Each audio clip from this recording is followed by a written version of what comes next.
अरे उसे क्लास ले रहे हैं तो भैया सब क्या बोलेगा?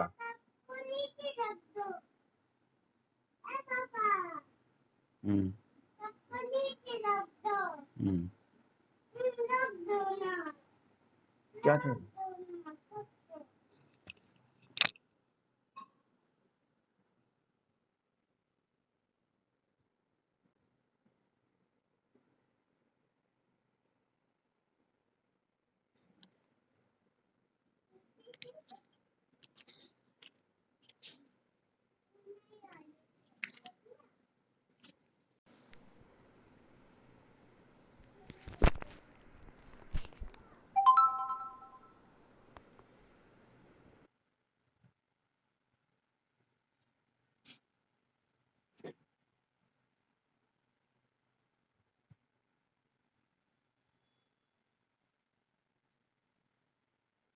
Good morning. First is two examples. Question 1. Two examples of metals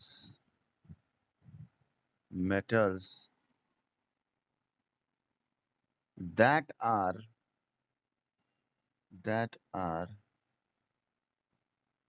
good conductor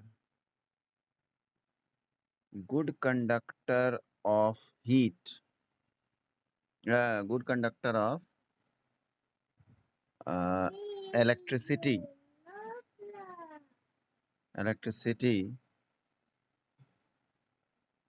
ये रिएक्शन है. मैग्नीज डाइऑक्साइड को हीट किए हैं हम एल्युमिनियम, रिएक्शन करवाया एल्युमिनियम पाउडर से, तो मैग्नीज और Al2O3 निकला है. सवाल ये है कि क्या यहाँ इज एल्युमिनियम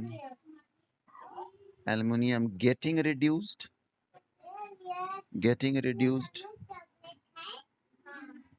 सेकंड है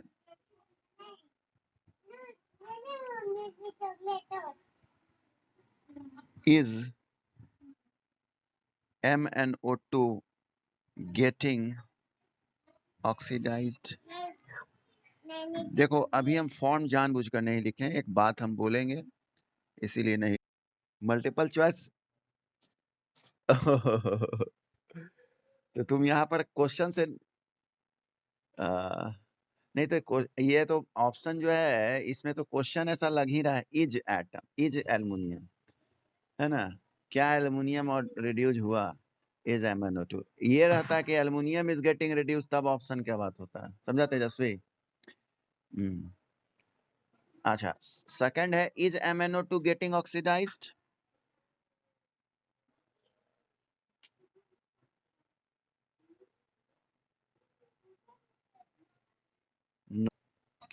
ओके क्लास 10th भी.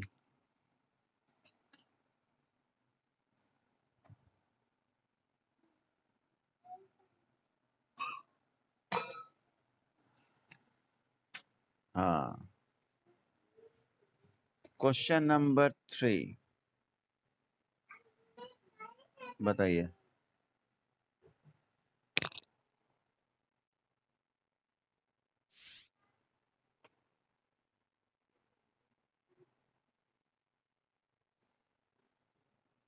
कैलामाइन है ना?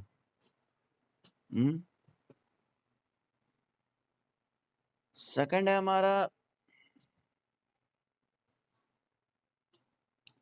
Cu2O और Cu2S, ये दोनों को अगर हम मिलाएं तो ये क्या होगा? बोलो, डायरेक्ट आंसर बोलो. Cu प्लस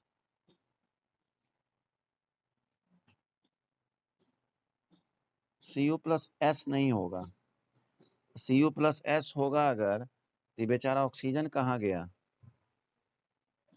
है ना? अगर Cu और S खाली लिखेंगे तो ऑक्सीजन का तो कुछ हुआ होगा. Cu plus SO2 Cu plus, ये प्रतीक की आवाज है। हाँ, ZnS लेंगे, जिंक ब्लेंड लेंगे, ZnS जिंक ब्लेंड। और roasting means in the presence of air, है ना, तो ZnO प्लस SO2। और कैल्सिनेशन के लिए क्या लेंगे, जिंक का ही है, ZnCO3। हाँ, ये 3 इन द एब्सेंस ऑफ, तो ZnO प्लस CO2। ठीक है। अच्छा, यहाँ पर देखो, इस टॉपिक से क्वेश्चन कुछ ज्यादा आता है, समझ गए, रोस्टिंग कैल्सिनेशन से। जैसे CBSE 2019 का एक सवाल दिख रहा है, जरा सुनिएगा वो सवाल, लिखना मुश्किल है, थोड़ा लंबा ज्यादा है, ध्यान देना। An ore on treatment with dilute hydrochloric acid produces brisk effervescence। Clear है line? An ore on treatment with dilute hydrochloric acid produces brisk effervescence। Full stop। Name the type of ore with one example। इतना का जवाब दीजिए पहले। Carbon dioxide का निकलना मतलब इधर जरूर क्या होगा, कार्बोनेट ओर होगा। हो गया, ओके। और उसके बाद तो कोई दिक्कत ही नहीं है।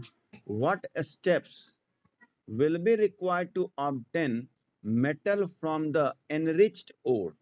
यहाँ enriched ore इसीलिए लिखा है कि कंसंट्रेशन ऑफ ore के जितने डिफरेंट मेथड्स हैं वो आप लोग को नहीं पढ़ना है, जैसे हाइड्रोलिक वॉशिंग, फोर्थ फ्लोटेशन, इसीलिए डायरेक्ट ये लिखा एनरिच्ड, यानी कंसंट्रेट कर दिया गया है।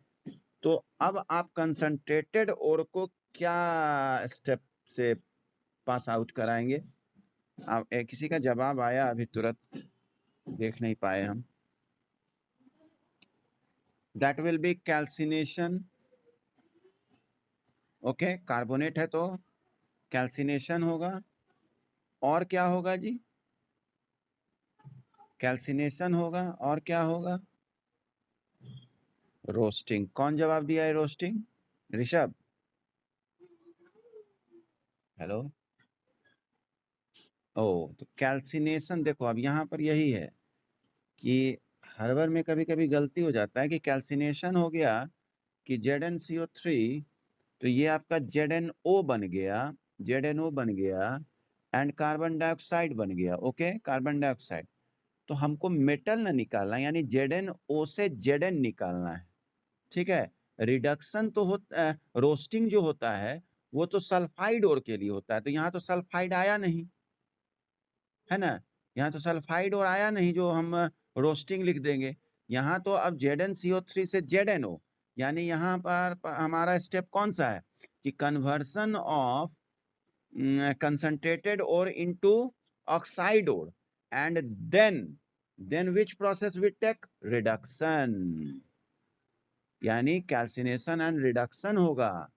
और जिंक ऑक्साइड के लिए कार्बन, यहाँ कार्बन, हाँ, Zn प्लस CO, यानी कार्बन मोनोऑक्साइड। और ये Zn यही फाइनली है एक्सट्रैक्शन। ठीक है, एक्सट्रैक्शन यानी आपने ZnCO3 से Zn जो निकाला, इसी को हम लोग कहते हैं एक्सट्रैक्शन ऑफ मेटल। लेकिन यहां भी ये पूरा नहीं होता है, क्वेश्चन के हिसाब से तो आंसर पूरा हो गया, लेकिन आप मानकर चलिए कि यहाँ के बाद भी एक स्टेप होता है, that is refining of metal, यानी यहाँ तक इसको माना जाता है कि कुछ इम्प्योरिटीज है। ठीक है, प्लस होके निकलेगा, और वो किसके पास चिपकेगा, इसके पास, माइनस के पास, कैथोड। लेकिन जो गंदगी होगा वो तो नहीं चार्ज होगा, तो धीरे धीरे ये पतला होते जाएगा और ये मोटा होते हैं। हाँ, और यहाँ जो है गंदगी गिर जाता है, जिसको हम लोग नाम दिए हैं एनोड मड। एनोड मड पढ़िएगा बुक में इसको अच्छा से। ठीक है, पहला क्या है मेटलर्जी में, बोलो पहला, बोलो ना जी।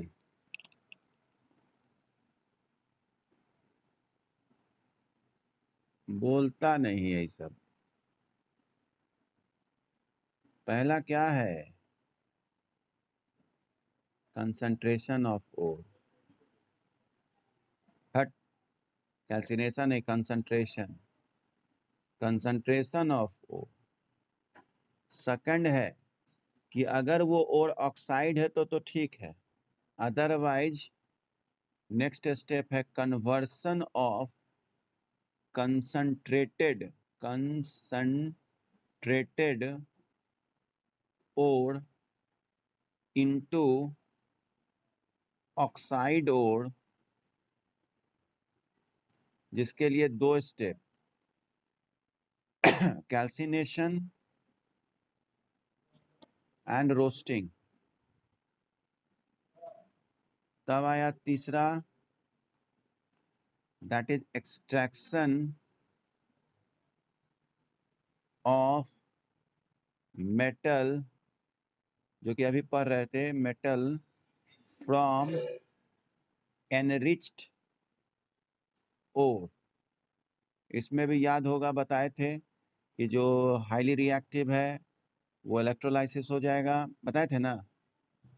जो मीडियम में है उसके लिए हम लोग क्या किए थे, कोक वगैरह का इस्तेमाल करके उसको रिड्यूस किए थे, है ना। And the fourth step is that is refining of metal, refining of metal. Of the 3 metals, ठीक है, X, Y and Z, X reacts with cold water. X क्या कर रहा है? रिएक्ट कर रहा है कोल्ड वाटर से, कोल्ड वाटर। Y रिएक्ट कर रहा है हॉट वाटर से, हॉट वाटर से। और Z रिएक्ट कर रहा है स्टीम से।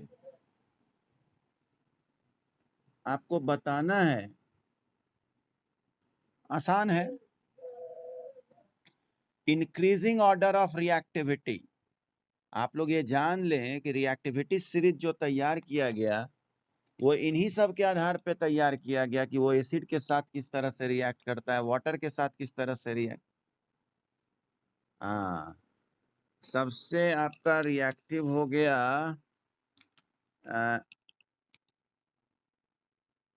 पहले तो आइडेंटिफाई, हाँ थोड़ा थोड़ा बताया जा सकता है जी।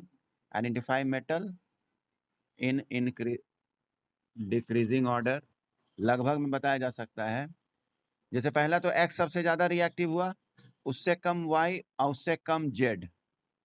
तो X को तुम सोडियम पोटेशियम में डाल सकते हो, है ना। X को तुम सोडियम पोटेशियम डाल सकते हो, यानी अल्कली में आ गया ये, अल्कली, अल्कली हो गया ये, ठीक। दूसरा अगर आप आइए Y, इसमें आप मैग्नीशियम कैल्शियम डाल सकते हैं, Mg या कैल्शियम। ये ग्रुप 2 में आ गया, ग्रुप 2 में नहीं, वो तो ग्रुप 13 में चला जाएगा, ग्रुप 2 में हुआ। ये जो मैग्नीशियम और कैल्शियम हुआ ग्रुप 2 का हुआ, और X जो हुआ वो ग्रुप 1 का हुआ। ग्रुप 1 को हम लोग कहते हैं अल्कली, और ग्रुप 2 वाले को कहते हैं अल्कलीन। जानते हो ना, करते हैं क्लास को।